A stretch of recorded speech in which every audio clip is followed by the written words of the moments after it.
내년은 저는 그동안 못 갔던 애가 좀 간다. 테슬라, 니오, 샤오펑 다 전기차 테마주잖아요. 이 포트를 내년 연간 내내 이렇게 가져갈 거냐, 어느 순간은 분명히 밸류에이션 부담이 나타날 시기가 지금 온다고 보기 때문에. 안녕하세요, 허란 기자입니다. 오늘 박종현 IBK 연금보험의 증권운용부장님과 함께 내년도 증시 전략에 대해서 얘기 나눠보겠습니다. 안녕하세요. 네, 안녕하세요.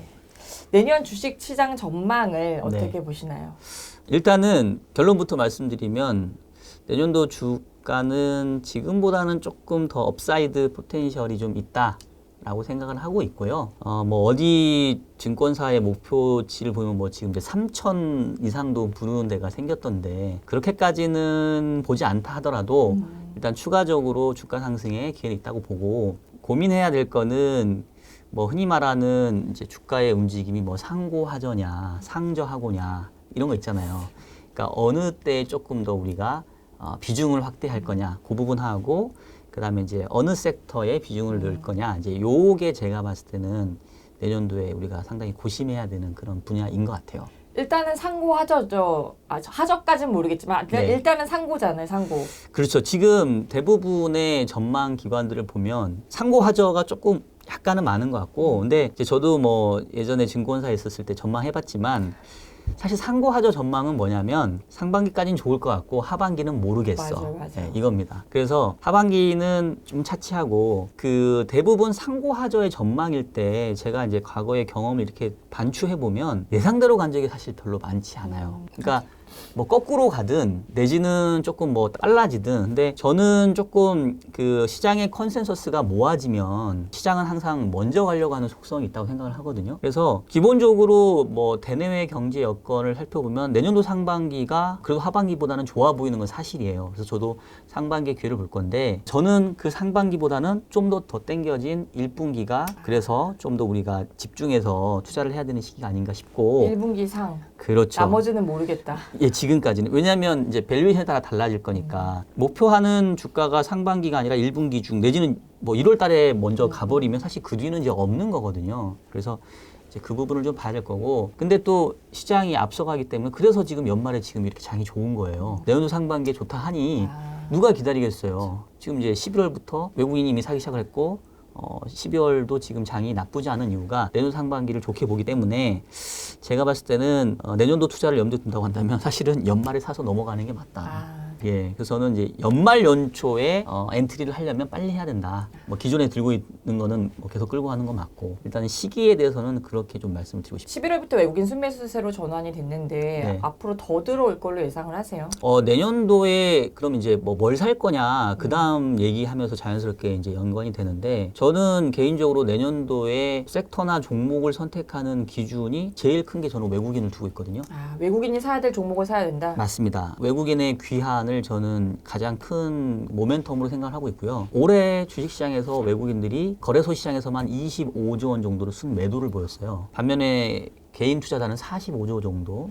그러니까 역대 이렇게 사실은 개인 투자자가 외국인을 압도했던 적이 없었는데 올해는 정말 기념비적인 동학개미들의 승리였다고 보는데, 외국인 입장에서 생각을 해보면 한국 시장을 25조 원을 순매도를 했다? 라고 하면 지금 현재 상태는 분명히 외국인들이 한국 주식에 대해서는 벤치마크든 내지는 그게 아니더라도 일종의 언더웨이트 상태일 거라고 생각이 되어요. 그러면 외국인은 제가 봤을 땐 적어도 벤치마크 수준까지는 채우려고 하는 수가 있지 않겠냐. 물론 이제 그게 얼마가 될지는 시장 상황에 따라 다르겠지만, 중국과 같은 이제 다른 대신 채울 국가들이 생겼기 때문에 이제 그런 부분도 있지만, 내년도 경제 상황이 저는 한국 기업들에게 그렇게 부정적이진 않다고 보거든요. 왜냐하면 내년도 매크로 환경에서 가장 특징적인 게, 우리가 경제학에서는 억눌린 소비, 이래서 펜트업 디맨드라는 용어가 있어요. 내가 소비할 수 있는 여력이 있는데 어떤 여러 가지 불확실성에 의해서 내가 소비를 잠깐 안 했어요. 그러다가 이제 불확실성이 제거되면 하는 소비를 우리가 펜트업 디맨드라고 하고, 요즘에는 그걸 보복 소비라고도 하고. 예. 내년도 환경은 보복 소비가 아니라 펜트업 디맨드가 아니라 펜트업 프로덕션이에요. 생산.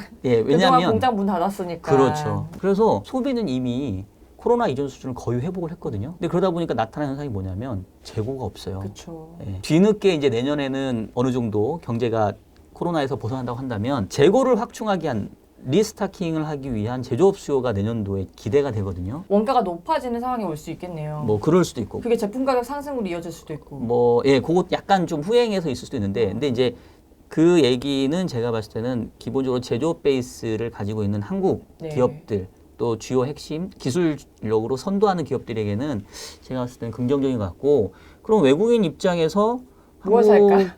안 살 이유가 없다. 네네. 한국 대표 기업들, 또 제조업과 관련된 기업들, 삼성, 하이닉스. 그렇죠. 그러니까 뭐 우리가 많이 흔히 얘기하는 현대차. 예, 차화반 뭐 이런 얘기 많이 하잖아요. 기본적으로 뭐 최근에 많이 올라오긴 했지만 아직은 외국인들이 못 채웠다고 저는 생각을 하기 때문에 외국인들이 상대적으로 올해 많이 비워냈던 종목을 역설적으로 내년에 채우는 그런 쪽에서 섹터나 종목에 대한 피킹이 이루어지면 가장 심플하면서도 파워풀한 전략이 되지 않을까라고 저는 일단 보고 있어요. 저는 그 외국인 순매도와 순매수를 생각을 해봤을 때 외국인이 네. 올해 25조 원 어치를 순매도했다고 하지만 네, 순매도했을 때의 주가랑 지금 주가가 네. 사실 다르거든요. 그렇죠. 다른 신흥국 대비 한국 주가가 많이 올랐기 때문에 네. 사실은 팔았는데도 주식 가치는 비슷할 수 있지 않나. 그러니까 그렇죠. 계속 들어올까? 근데 이제 그러면 그 문제를 고민해 봐야 되죠.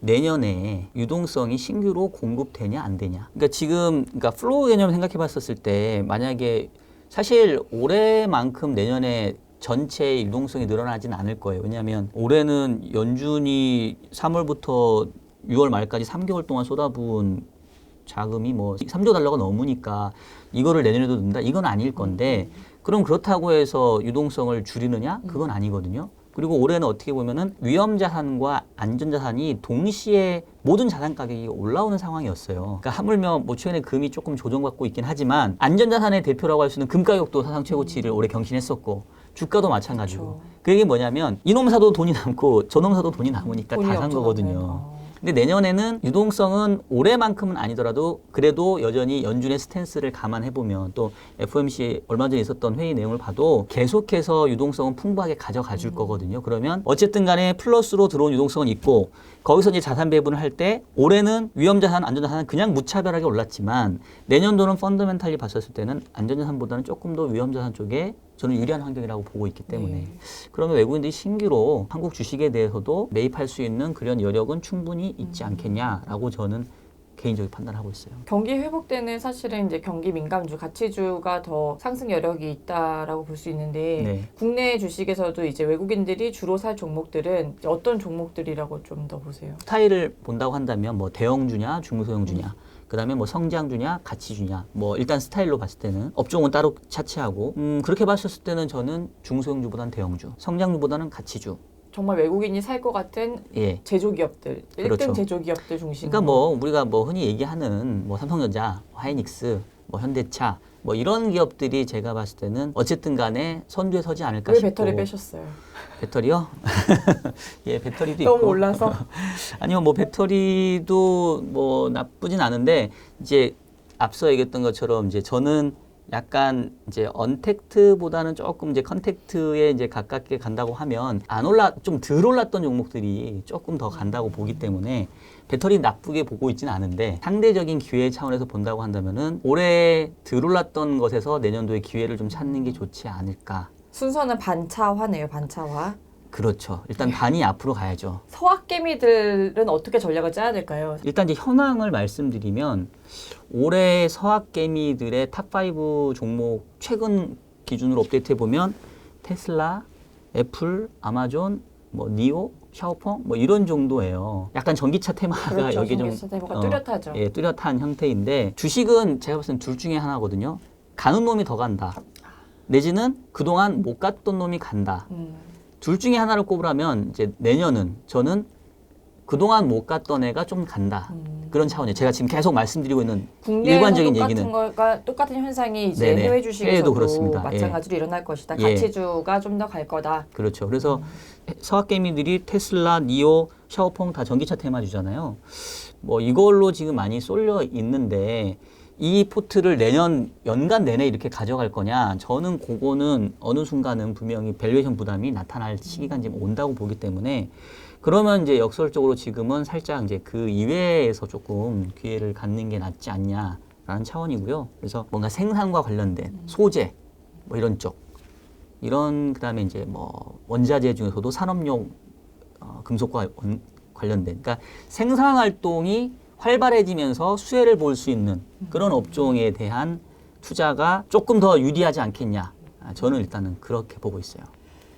최근에 이제 FOMC 회의를 보면은 앞으로 네. 2, 3년간은 기준금리 인상이 본격화되지는 않을 것 같은데 네. 이런 이제 금리 상황이 주식시장에는 어떤 영향을 줄 수 있을까요? 얼마 전에 그 미 연준이 AIT라는 거를 개념을 소개를 했어요. 즉 평균 물가 목표제. 연준의 목표는 두 가지거든요. 하나는 완전 고용, 하나는 2% 수준의 물가가 수렴하는 건데 평균 물가 목표제라는 건 뭐냐면 과거에 물가가 2%를 밑도는 기간이 상당히 많았으니까 이게 대칭적이려면 물가가 2%를 넘어가는 기간도 상당 기간 많아서 이게 평균적으로 2%가 되어야 우리의 목표를 달성하는 거다.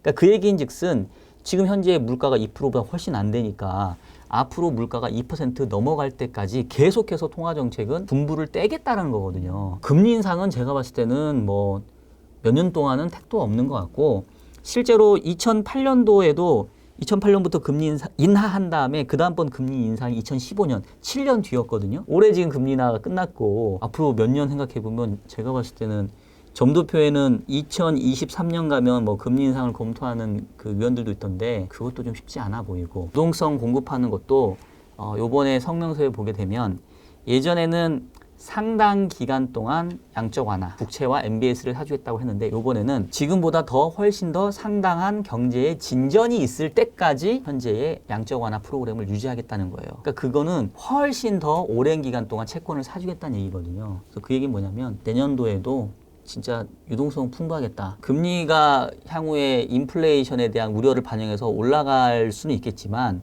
실질적으로 그게 유동성에 뭔가 부담이 돼서 위험자산에 악재로 작용하는 그런 환경은 제가 봤을 때는 아직까지는 시간이 많이 남아 보이는구나. 일단은 여전히 내년에도 위험자산 위주로 가는 게 맞겠다.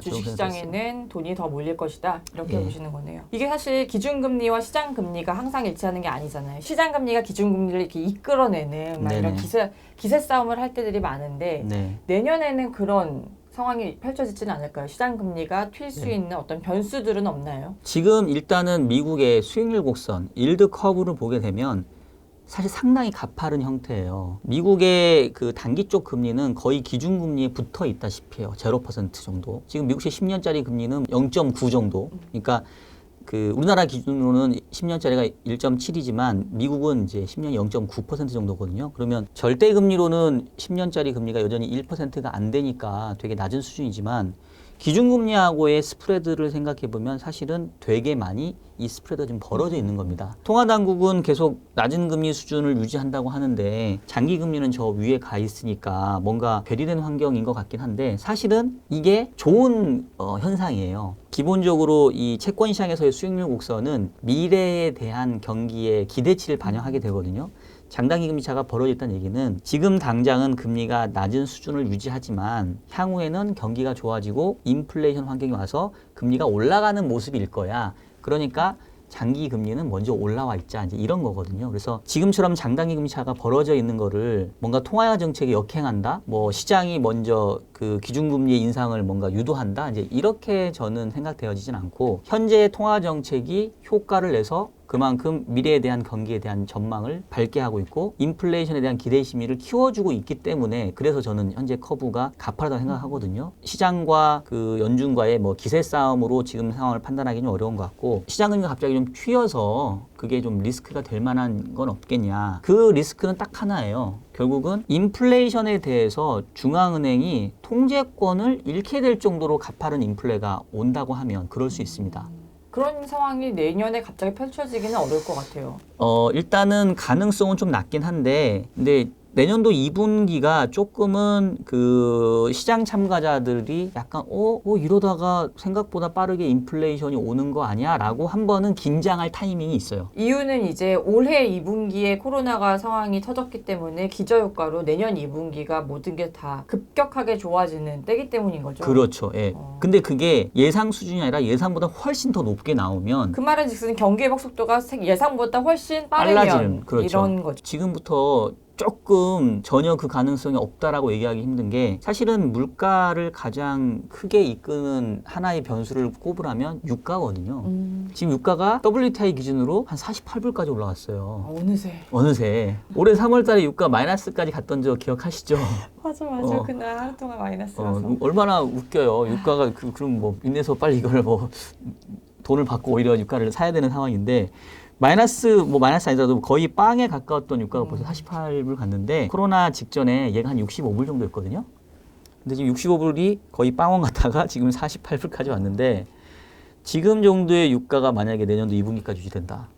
유가 상승률 계산해보면 얼마나 나오겠어요? 어마어마하게 나오겠죠. 예. 물가 상승률 지금 그냥 다른 모든 거 제외하고 기저효과만 해도 일시적으로 연준에 물가 타겟 2% 훅 넘어가거든요.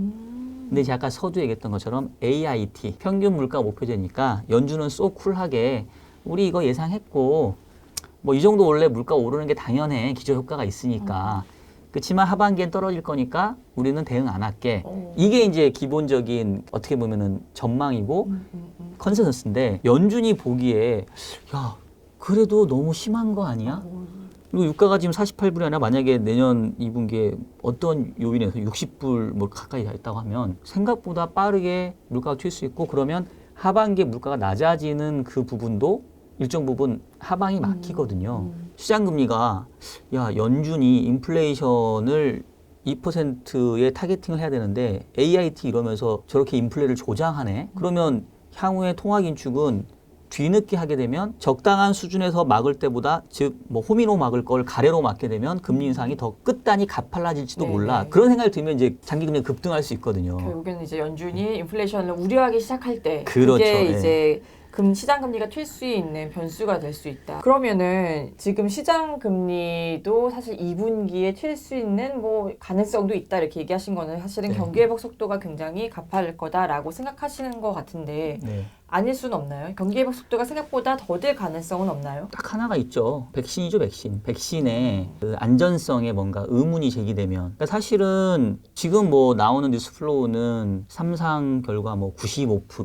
뭐 80 몇 프로 뭐 안정하다 이렇게 부작용이 없다 이렇게 나왔잖아요. 저희는 그 뉴스 플로우를 그냥 믿을 수밖에 없거든요. 근데 만약에 실제로 백신 접종이 시작이 됐는데 그동안에는 발견되지 않았던 부작용이 발견이 된다던가 아니면 이제 코로나 바이러스가 또 변종을 일으켜가지고 기존의 백신이 효과가 없다던가 이러면 사실 지금 저희가 그리고 있는 낙관적인 전망은 지나놓고 보면은 야, 우리가 그렇게 낙관적이었단 말이야? 라고 할 수 있죠. 꼭지 잡았네 막 이러면서. 네, 그거는 저도 뭐 상당히 우려하는 반대. 하지만 그 가능성을 높게 보시는 건 높게 아니네요. 보진 않고 일단 뭐 그거는 뭐 그렇게까지 생각하면 아무것도 못 하거든요. 그렇죠, 예. 네, 뭐 내년도 1분기라고 얘기했던 거 뭐였냐면 우리가 흔히 말하는 그런 거 있잖아요. 뭐 저가 매수, 뭐 밀리면 사자. 안 밀리면 어떻게 할 거예요? 그래서 저는 그냥 내년도 시장을 좋게 보고 있기 때문에 시작할 그냥 때 산다. 빨리 들어가는 게 맞다. 그래서 오히려 1분기에 기회를 노리고 그 다음에는 이제 밸류에이션에 대한 부담이 생기기 때문에 그 이후에 대해서는 사실은 자신하기는 좀 어려운 것 같아요. 1분기에 정말 얼마나 오를지도 봐야 되는 거고. 네. 그래서 그거를 기다렸다가 투자하는 거는 저는 조금 지금은 기다렸다 투자하기보다는 먼저 들어가서 상황을 보는 게 낫지 않냐 이런 생각인 거죠. 네, 알겠습니다. 많은 도움 되셨기를 바라고요. 이상으로 박종현 IBK 연금보험 증권운용부장님과 함께 내년도 증시 전략에 대해서 얘기 나눠봤습니다. 감사합니다. 네, 고맙습니다.